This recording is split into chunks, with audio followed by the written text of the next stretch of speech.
Hello, welcome to CE Solutions. My name is Caleb Frady. I'm a North Carolina paramedic with a bachelor's degree in emergency medical science. I serve as a full-time EMS educator and a part-time paramedic in a rural county here in North Carolina.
There are several different mechanisms and methods that we can use to prevent the spread of communicable disease.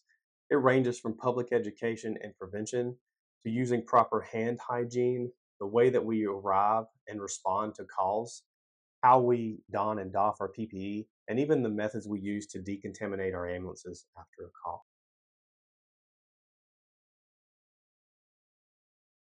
I think you all would agree that the nature of a pre-hospital provider's work is very personable and most often occurs in someone's home when they feel like they have no one else that they can call, and they call us to come and help.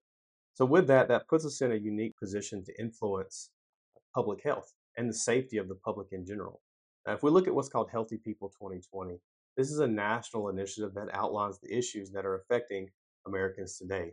One of the chapters within Healthy People 2020 looks at infectious diseases, and it gives us a progress report of areas that we're meeting expectations and areas that are getting worse. So if we look at things that expectations that we have met, we see that the spread of tuberculosis, pertussis, and C. diff seems to be decreasing, and we've met those objectives. But something like hepatitis A is getting worse.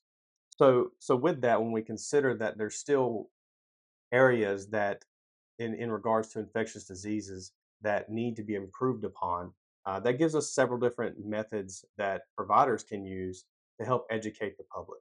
This may involve being a messenger of important public health information from local, state, and federal jurisdictions, having a presence in the community, specifically underserved communities, being involved on social media so that people may see this education that otherwise might not, um, participating in community events, providing education to those events to as many people as possible.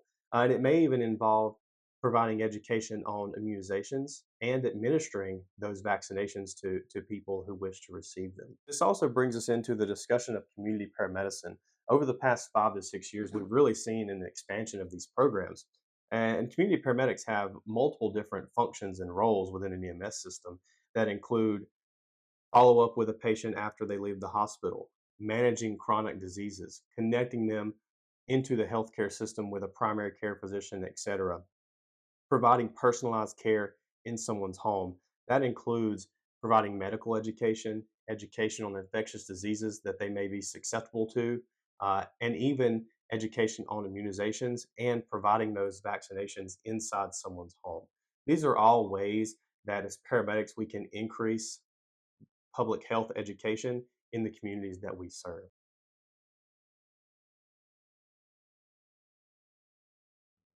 Prevention through vaccination is a crucial element in creating herd immunity. This allows us to protect patients who have a high risk of mortality from infectious disease. This includes children, the elderly, and immunocompromised. In general, adults over the age of 18 have a low compliance rate with vaccinations. If you look at something like the Tdap vaccine, specifically pertussis, which is whooping cough, 43% of adults have received their Tdap vaccine within 10 years. If you look at the data from 1980 to 2019, cases of pertussis have been steadily increasing. This is largely due to diminishing immunity among adults and unvaccinated children. In 1980, there was 1,730 cases of pertussis. In 2019, the number of cases had risen to over 18,000. Other areas we can see low vaccination rates among adults include COVID-19 with 22%, seasonal flu 48%, and even pneumonia with a 23% vaccination rate. Something like pneumonia causes a lot of mortality and disability in our country today, with over 1.4 million ER visits, and is responsible for 41,000 deaths. There are vaccination success stories, such as measles, mumps, and rubella reports a 90% vaccination rate. Largely as a result of this, in 2019, only 6 cases of rubella were reported. If you look at something like chickenpox, the varicella vaccination is over 90% effective at protecting against chickenpox and shingles. Smallpox was the first vaccine that was created, and now smallpox does not exist in nature as a result of vaccination programs. Vaccines are predicted to save over 23 million lives from 2011 to 2020. In other words, without vaccines, over 23 million people would have died from an infectious disease. Healthcare workers are no exception to low compliance rates with vaccines. In some instances inside of nursing homes, the rates can be as low as 47%. A study done in 2021 surveyed over 800 paramedics in North Carolina, and the endpoint of that was to identify barriers and to assess vaccination rates among pre-hospital providers. What they found was that 74% of providers received the COVID-19 vaccine within the survey, and 67% received the flu vaccine. The biggest endpoint was to identify barriers and obstacles that may prevent someone from being vaccinated. And what they found was that the most common reasons someone did not receive the COVID-19 vaccine or the flu vaccine is because they felt like they didn't have enough information regarding it. They were concerned about the safety and effectiveness of the vaccine itself.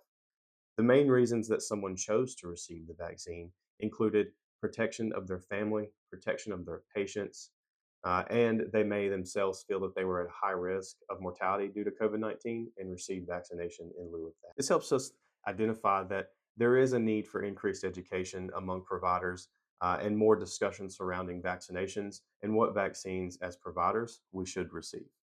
The CDC recommends several different vaccines for healthcare workers. This includes the seasonal flu vaccine, which, as previously discussed, has a low compliance rate among healthcare workers, COVID-19, hepatitis B.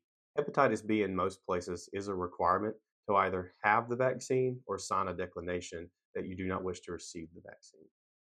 Measles, mumps, rubella, tetanus, diphtheria, and pertussis are also vaccinations that are typically received in childhood, but there may be boosters that are required throughout your life, such as tetanus, which is recommended every 10 years. Other vaccines that are optional include the shingles vaccine if not previously vaccinated for varicella, HPV.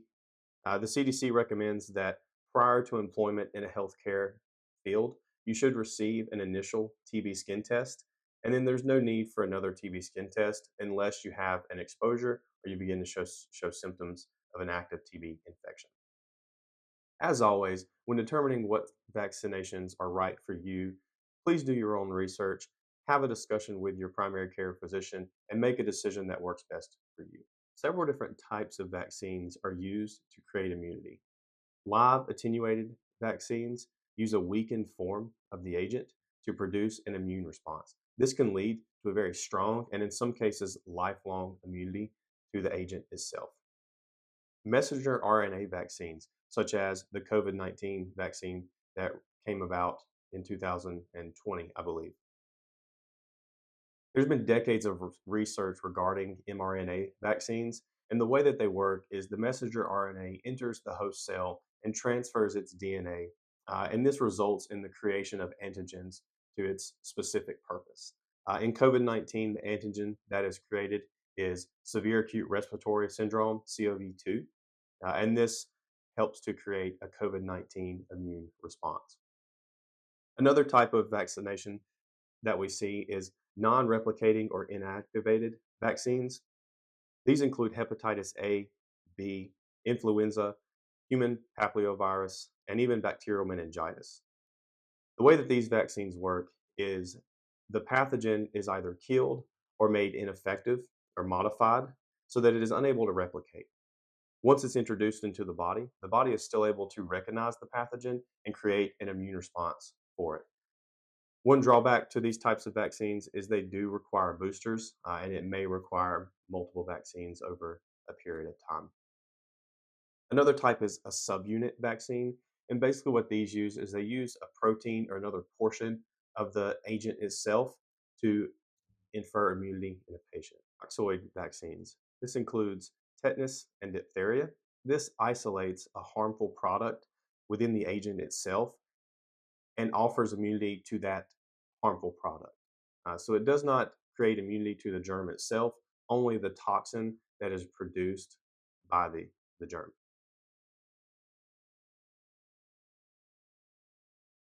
Hand hygiene is a well established method of preventing the spread of infectious disease. However, the CDC reports that less than half of healthcare workers wash their hands as often as they should. On a busy EMS day and a 12-hour shift, a provider may need to wash their hands up to 100 times. Couple this with EMS working conditions that providers often face in terms of working in enclosed spaces, lack of time between calls, multiple patients, and in some instances, lack of education surrounding proper hand hygiene contribute to the spread of infectious disease and further exacerbate the issue of low compliance with hand hygiene among healthcare workers. If you're using a hand sanitizer, the technique is to ensure that you rub it into all areas of your hands until completely dry. And please remember that gloves are not a substitute for hand hygiene, and you should wash your hands before and after donning gloves. Alcohol based hand sanitizer is the most effective way to kill germs throughout your shift, and it's something that we should do before and after we make patient contact, and before and after we put on gloves and take them off. Hand sanitizer is most effective at killing germs, with studies reporting a 21% decrease in MRSA and a 41% decrease in vancomycin resistant enterococcus. Both of those are healthcare worker associated diseases that are spread through improper hand hygiene. In addition to that, the studies have found no noticeable change in the rates of C. diff when using hand sanitizer compared to hand washing. Another benefit to hand sanitizer is that it can increase the rates of hand hygiene compliance, whereas one study found a 25% increase in compliance of hand hygiene after implementing hand sanitizer. They also found no significant change in the rates of C. diff. There are still scenarios in which washing your hands with soap and water is indicated.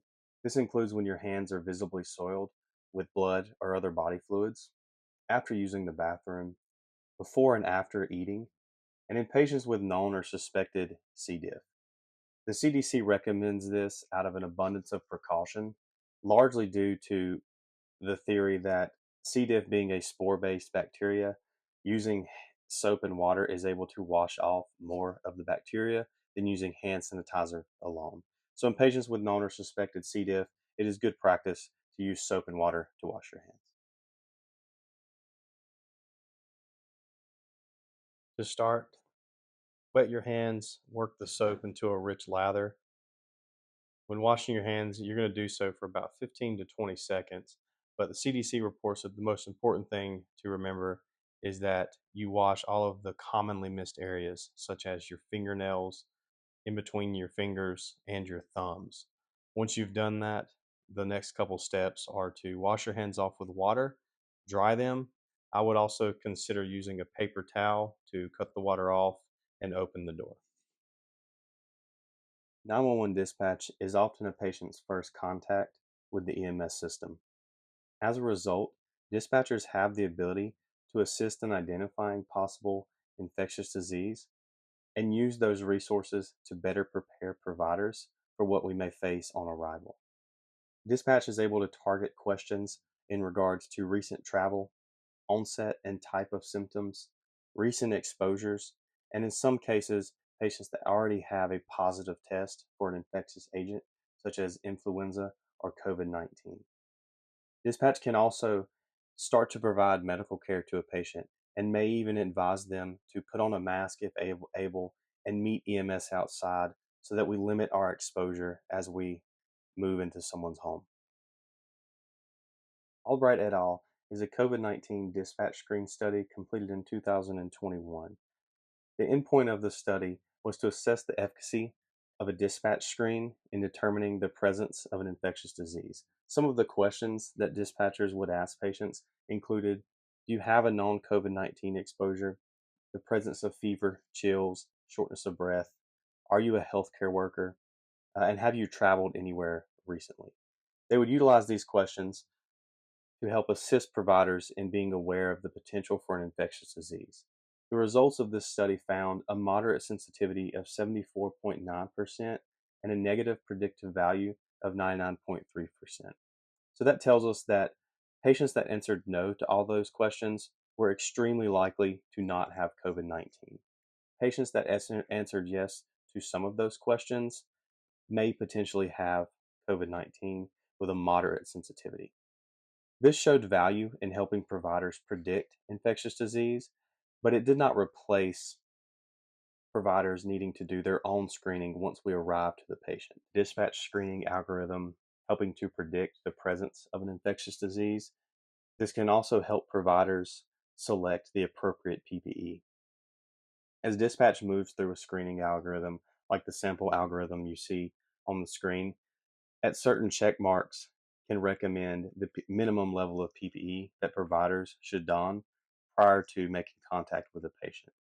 As we arrive to a scene where there's the potential exposure to an infectious disease, there are several considerations that we should take into account. First, we should utilize our own assessment and screening algorithm in conjunction with a dispatch screening algorithm to assess the likelihood that an infectious disease is present. If suspected, we should select the appropriate PPE and avoid patient contact until donning that PPE. Limit the number of providers who are exposed, and in certain situations, we may ask a patient to wear a mask. This is beneficial in diseases that may be airborne, such as COVID 19 or tuberculosis, and even diseases that may be spread through droplet precautions, such as influenza. And lastly, if your unit is equipped with an exhaust fan, you should turn that on. That helps to pull stagnant air out of your ambulance and place it back into the atmosphere.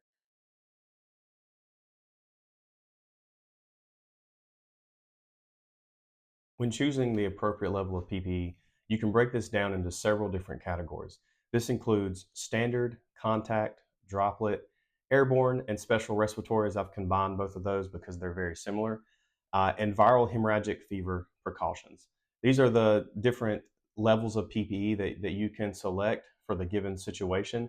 And please keep in mind that, like any situation that we encounter as providers, they're dynamic scenes, and anything can change. So as you obtain more information, you may need to select a more appropriate level of PPE. Standard precautions is our universal method of protecting ourselves from infectious disease that we apply to all patients. You have to assume that every patient has the potential to have some sort of infectious agent present, whether we know it or not through a dispatch screening or our assessment. Standard precautions includes, at a minimum level, wearing gloves for each patient encounter, and in certain other situations, you may don additional PPE. If you are intubating a patient, it's good practice to wear eyewear and a mask to prevent any sort of fluids from the airway splashing into your face. A gown may be beneficial in other situations if the patient is visibly soiled with diarrhea or vomit. A gown would be very useful in that situation. Next, we have contact precautions. The goal with contact precautions is to create a barrier between the infectious agent and the provider. Agents that are included in contact precautions include MRSA, C. diff. You can include scabies, norovirus, and even lice into this category. With contact precautions, we are wearing standard precautions in addition to a gown so that there's a barrier between us and our patient. Droplet precautions. Our goal here is to protect our respiratory system from an infectious agent during patient care. In droplet precautions, certain types of viruses may be spread via large droplets that the patient may expel when they cough or sneeze. This includes the flu, mumps, and common causes of pneumonia, such as streptococcal pneumonia. Our PPE and droplet precautions is going to involve wearing gloves, a surgical mask. An N95 mask is optional. That's really dependent on what your local protocols are, and eyewear to protect again against droplets. Also, consider putting a mask on the patient if they are coughing and sneezing a lot to keep their droplets inside the mask and prevent those from spreading throughout the cab of your ambulance. With droplet precautions, patient care considerations include utilizing nebulized procedures only when necessary. Nebulized procedures can allow those droplets to have a vessel to spread throughout the ambulance. And if we don't need to do those types of procedures, we should avoid them. Airborne and special respiratory precautions. I lump these two together because the PPE that you don is very similar with really just one minor difference. Airborne viruses such as tuberculosis, chickenpox, and measles can remain suspended in the air over long periods of time. So the goal with this type of PPE is to protect against the inhalation of those agents as they are found in the air. So with an airborne precaution, we're using standard precautions, at a minimum, an N95 mask, so no surgical mask with airborne precautions. And if you have access to a PAPR with a hood, you may also wear a PAPR also. And we'll talk about that in a few minutes. And lastly, some sort of full face shield or eyewear. So if you're using an N95, you should have eyewear or a face shield with it. The special respiratory section really just adds the need to place a barrier between you and the infectious agent. So what that means is you are doing a combination of standard, contact, and airborne precautions via the same PPE, just including a gown. Another consideration with special respiratory precautions is, again, consider a mask for the patient. Utilize your exhaust fan in your ambulance. You can even open windows if you have access to that. You can also consider closing off the ambulance compartment if you have a door in between the ambulance and the driver's compartment. And if you have access to it, if you're ventilating a patient, utilize a HEPA filter. This can help filter out those infectious agents if you're ventilating a patient as they're leaving the patient's airway. A PAPR device. It's a full face hood that protects your head, face, and neck from droplet and contact precautions, in addition to providing filtered, purified air. So the way that a PAPR works is it has some sort of battery component that has a filter, most likely a HEPA filter cartridge in it. And then that battery component will suck in air through the air filter and through a hose, pump that air into the face shield or the hood that you're wearing. So a couple good benefits of that. It's more comfortable to wear over periods of time as you get constant fresh airflow. It's not affected by facial hair, so those of us with beards can utilize a PAPR and still be able to respond to infectious disease situations that may require an N95 mask. With an N95 mask, some of the disadvantages to it, where it does require initial and periodic fit testing, it can also be a heavy cost burden and over time for EMS agencies as they have to stock different sizes of N95s. And in certain cases, like we've seen during COVID, there was a limited supply of N95, so you were really trying to triage your use of those.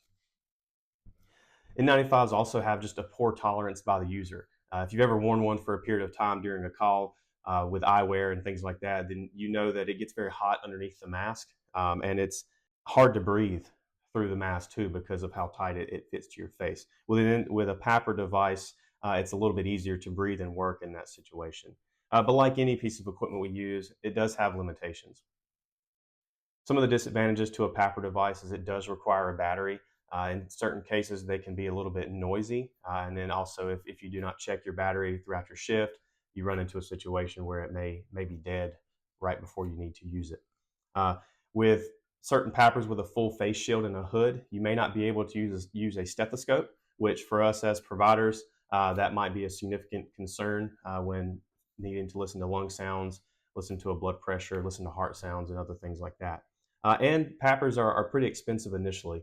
So for a large EMS service with 100 plus employees, it can be very difficult to provide a PAPR for each employee. Our last level of PPE is viral hemorrhagic fever. This includes Ebola as the primary one. This is extremely, extremely rare, and most patients you come into contact that you may suspect viral hemorrhagic fever most likely do not have that specific disease. But in the setting of a confirmed viral hemorrhagic fever case, our PPE is at the highest level that we have available. This is going to include, at a minimum, 2 pairs of gloves, and specifically gloves that have a longer wrist, so that you can don the first pair of gloves, place your gown on, and then the second pair of gloves will go over top of all that so that there's no entryway for any sort of disease such as Ebola to come into contact with your skin. It's going to include an N95 or a PAPR, and a full face shield. Because this Ebola viral hemorrhagic fevers are spread by direct contact with the patient's body fluids, we really need to have the most robust protection of our PPE as we can get. It's also going to include boot covers and a full sleeve gown. In most situations, if you have like some sort of Ebola kit in your units, the gown is going to be thicker than a normal gown. In a viral hemorrhagic fever case, the more body fluid there is, the more or the increased risk of transmission. So our goal is to keep those body fluids contained. This may involve putting a barrier around the patient, such as placing them in PPE, a mask, gown, gloves. Utilize IV access only as needed in these situations because, again, doing those types of procedures exposes us to the patient's skin and possibly their body fluids. And notify the hospital early. This gives the hospital or your destination the ability to prepare a room, have their PPE donned, especially in the situation if you have a critical patient that you're bringing in with viral hemorrhagic fever. You really want to do this so that there's not a delay in patient transfer while you're waiting for PPE to be donned and doffed and those types of things.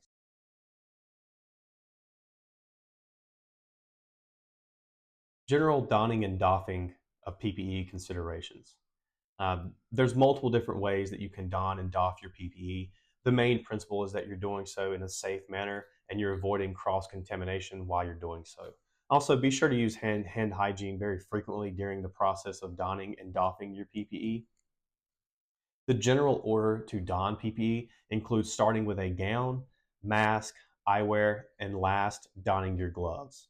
When doffing your PPE, the order should follow gloves, gown, eyewear, and then mask. Keep in mind that your gloves and your gown can come off at the same time and be placed into a trash can. Having some sort of checklist or procedure that you can reference during the donning and doffing process is helpful in safely removing your PPE. And keep in mind that when doffing PPE, it needs to occur in the appropriate area. So if you drop a patient off in the hospital, you should doff your PPE before leaving that patient area so that you avoid contaminating any areas as you leave the patient's room. Also, avoid touching unnecessary things as you move from the ambulance compartment into the hospital, as everything that you touch can potentially become a contaminated surface. So if you don't need to touch it with your gloves on, don't do it. Utilize an additional provider that may not have to be in the full PPE to open doors and move through the hospital for you while you're involved in patient care. When donning PPE, start by removing any personal items such as a watch, and pulling your hair back. Our gown is donned first. Ensure that it covers your torso and your waist, and if needed, utilize a trained assistant to tie the neck and the waist straps. When selecting your mask, if using an N95, ensure that you have a flush fit on your face and that there is no air leaking out of the sides. Once you have done this, the top strap is then pulled over top of your head and should rest just above your ears. The bottom strap is then placed at the base of the neck and ensure a proper fit one more time.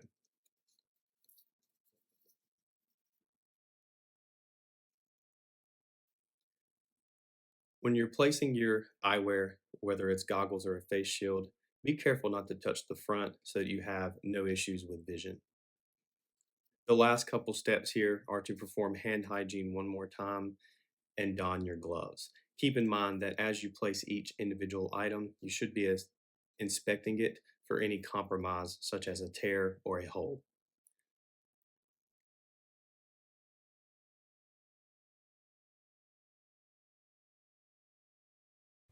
For the glove and glove technique, pinch the outside of the glove near the wrist. Peel downwards, pulling the glove inside out. With your ungloved hand, slide your finger under the wrist of your remaining glove. Again, peel downwards, turning the glove inside out. Discard the gloves. Next, remove your gown. Untie all ties or unsnap all snaps. Some gown ties can be broken rather than untied. In that instance, break the ties gently, avoiding a forceful movement. Reach up to the shoulders and carefully pull or roll the gown down and away from the body. Dispose of the used gown. You may now exit the patient's room. Carefully remove the face shield or goggles by grabbing the strap and pulling upwards and away from your head. Do not touch the front of the face shield or goggles. Next, remove and discard the respirator or face mask. If you are wearing a respirator, remove the bottom strap by grabbing only the strap and bringing it carefully over your head. Grasp the top strap and bring it carefully over your head, and then pull the respirator away from your face without touching the front of the respirator. Decontamination is an important step in preventing the spread of infectious disease. This is something that we should make a good habit of and clean the ambulance when we start a shift and when we leave at the end of the shift, in addition to cleaning the unit after each patient encounter. MS1 did a study or a survey where they asked respondents how often they clean their ambulance. And what they found was that less than half of the time, those respondents reported that they clean the ambulance before and after a call, and 8% reported that they never do this. This is concerning when you account for ambulances and healthcare facilities being a known breeding ground for healthcare acquired infections such as C. diff and MRSA. When manually decontaminating your ambulance, you should start by donning the appropriate level of PPE. If you are transporting a COVID-19 patient wearing special respiratory precautions, that's the same level of PPE that you should wear while decontaminating your unit. Also, keep in mind that some of the cleaning solutions you may use are not intended for skin to skin contact, so at a minimum, you should always wear gloves while cleaning the ambulance. Start by disinfecting any visibly soiled areas and high contact areas, such as the stretcher, the bench seat, door handles, and doors that the patient may have touched throughout the course of your call. Next, move into your medical equipment. Disinfect anything that you used that is reusable to treat the patient, such as your monitor, the monitor cables, a blood pressure cuff, and a stethoscope.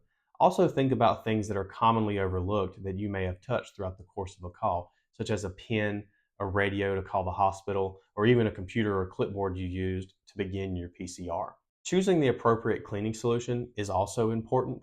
Certain types of pathogens require a certain type of disinfectant. C. diff requires a hypochlorite solution, which is bleach based. Some other types of sanitizers that you may be exposed to and use in the field include an alcohol based sanitizer. Alcohol based disinfectants have a really good range of antimicrobial activity from viruses to bacteria to different types of fungi. So they're a good all around option to provide decontamination on a daily basis. For an alcohol based disinfectant to be effective, it should at least have a concentration of 60% alcohol in water. Anything less than that, and it may not be effective enough to kill the pathogens that we need it to kill. And the third type that you may be exposed to is a hydrogen peroxide cleaning solution. Again, hydrogen peroxide is also really useful for a wide range of pathogens. Manual decontamination does have some pitfalls. Throughout our nation, we're seeing increased workloads and staffing shortages that can oftentimes make decontamination an overlooked task. In addition to this, cleaning all areas of the patient compartment after each call can be tedious and time consuming. And most commonly, we miss contaminated areas throughout the process of manual decontamination. Brown et al. Performed a study where they assessed for the presence of MRSA in ambulances, and they found that in 25 out of 51 ambulances, MRSA was present in 16 different locations. And this really just highlights that our standard cleaning practices may not be as effective as we initially thought. Considering the pitfalls of manual decontamination and the emergence of COVID-19 in 2020, there has been an increased emphasis and a need for better ways to decontaminate our ambulances. Out of this, there are several new technologies that are being utilized throughout the nation to help perform this process more efficiently. The first one I want to talk about is electrostatic sprayers. These have a benefit of being able to be used with a wider variety of sanitizers, and what they do is they electrolyze the particles and spray it into a fine mist.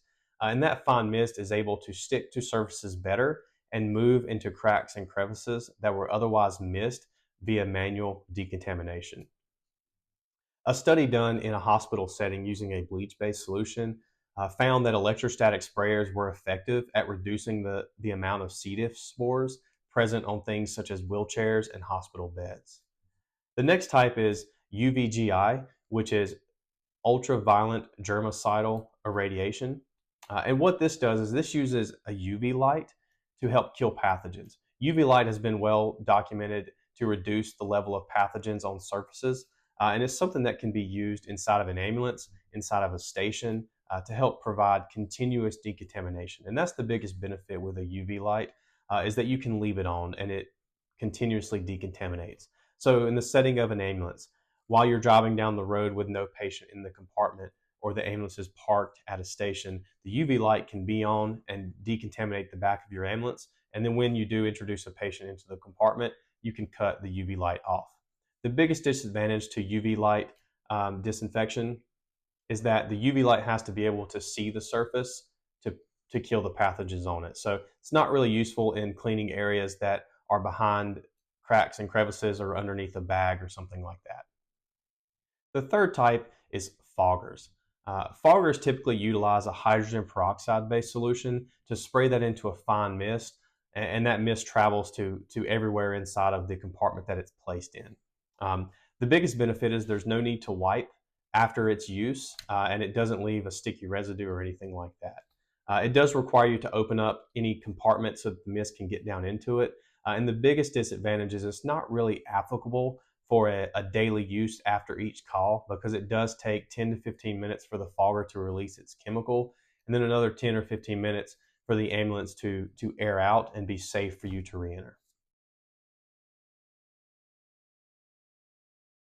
As we come to the end of Pre-Hospital Exposure to Infectious Disease, Volume 1, I would like to end with a demonstration of how infectious disease can be spread throughout the patient compartment, and how decontamination practices may not be as effective as we may think. To start this case study, we have a 67-year-old female that we've been dispatched out to for flu-like symptoms. Dispatch performs a screening algorithm and advises that the patient tested positive for flu 2 days ago. As a result of this, we decide en route to the call to go ahead and don droplet precautions. What that means is we are going to, at a minimum, wear gloves, a face shield, and a surgical mask. As we arrive to the residence, we make entry into the patient's bedroom. We find that she's laying in her bed, covered in her own feces and urine. The patient advises that she's had diarrhea for the past 2 days also. With these new findings, we decide to upgrade our PPE and also don a gown so that we are now protected against contact and droplet precautions. The reason that we did this is because the patient was recently discharged from a rehabilitation clinic, which is most likely where she may have picked up the flu.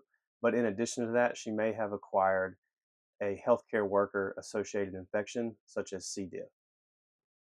Now that I have the appropriate level of PPE on for this case, I decide that this patient may need some interventions. Vitals are on the screen here as follows. It appears that she's dehydrated, most likely as a result of the flu. So I decide that I'm going to start an IV. First, I need to obtain a manual blood pressure. So I get my blood pressure equipment and I obtain an auscultated blood pressure. Next, I'm going to go ahead and proceed with starting an IV. So I start an IV on this patient. I also need to place her on the cardiac monitor so that I can monitor her vital signs throughout the call. I'll also need to reach up in to certain compartments and grab my normal saline and a drop set. I may even have to stand up and hold on to a rail as we move down the road. So you can see there's lots of different things that I come into contact with and that I have to touch throughout the course of this call. This is a lot of different areas and times for me to take an infectious disease that either the patient has visibly sold in their diarrhea, such as C. diff, or some sort of droplet that may come from the airway, such as the flu virus, and spread that to different surfaces throughout the ambulance. Now that we have completed our call and safely transferred patient care, we doffed our PPE in the patient area and are now in our ambulance preparing to decon. Keep in mind that we should don the same level of PPE that we utilized for the call to decontaminate our ambulance. So now let's look at the places within our ambulance that we contaminated throughout the course of our call as we touched our patient and then touched surfaces. So we can see on the IV tray there is some contamination. The floor has contamination. Our stethoscope and our blood pressure cuff look like they took the brunt of it. The rails of the stretcher, the seat belts, pretty much everywhere that I touched with my gloves, that I touched the patient with, has the potential to contain an infectious agent. So I've now decontaminated the ambulance. I used an alcohol-based wipe that you see on the bench seat to clean high contact areas that I touched and things that the patient may have touched. I simulated doing this very quickly, as if the county that you're working in is low on trucks, short on staff, and needs to be available within the next couple minutes to run a call. You can see that the rail still has some contaminants that I missed from wiping. The floor, I skipped the floor because I didn't mop it. Even my blood pressure cuff and stethoscope still have potential pathogens on them. And the IV tray looks like I'd never touched it.